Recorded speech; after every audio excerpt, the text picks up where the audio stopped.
often ask us, where does the fluoride come from that they add to the drinking water? And I'm afraid the sad response is, an accurate response is, it is not pharmaceutical grade fluoride. It's not the same kind of fluoride that we get in toothpaste or other dental products. Why don't they use pharmaceutical grade? It would be too expensive to use pharmaceutical grade. Okay, so what do they use? They use a waste product, a hazardous waste product from the phosphate fertilizer industry. For about 100 years, the process for making soluble phosphate to use as a fertilizer is to take insoluble phosphate rock, dig up that rock, and then add concentrated sulfuric acid.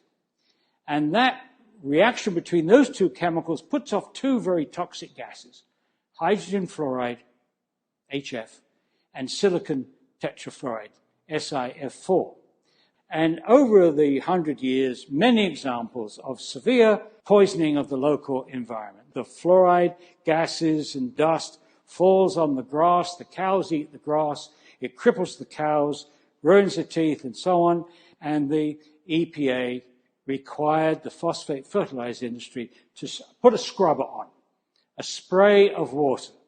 And that spray of water converts these two gases, hydrogen fluoride and silicon tetrafluoride, to a new substance called hexafluorosilicic acid, H2SiF6. Now, this is where we get to the bizarre point. They can't dump this scrubbing liquor containing hexafluorosilicic acid into the sea by international law. They can't dump it locally because it's far too concentrated and corrosive. But if they sell it to somebody, if somebody is willing to buy this, it becomes a product. Under hazardous waste regulations, if the chemical industry can sell a hazardous waste product, it then becomes a product. And for the chemical industry, that makes sense. And for the EPA, it makes sense for industry to be recycling its toxic chemicals rather than dumping them somewhere. But in this case, it doesn't make sense at all, because it allows the public water suppliers, when they buy this stuff, it becomes a product, then they put it in the drinking water, and we're exposed to it with less oversight than there would be if it was treated as a hazardous waste.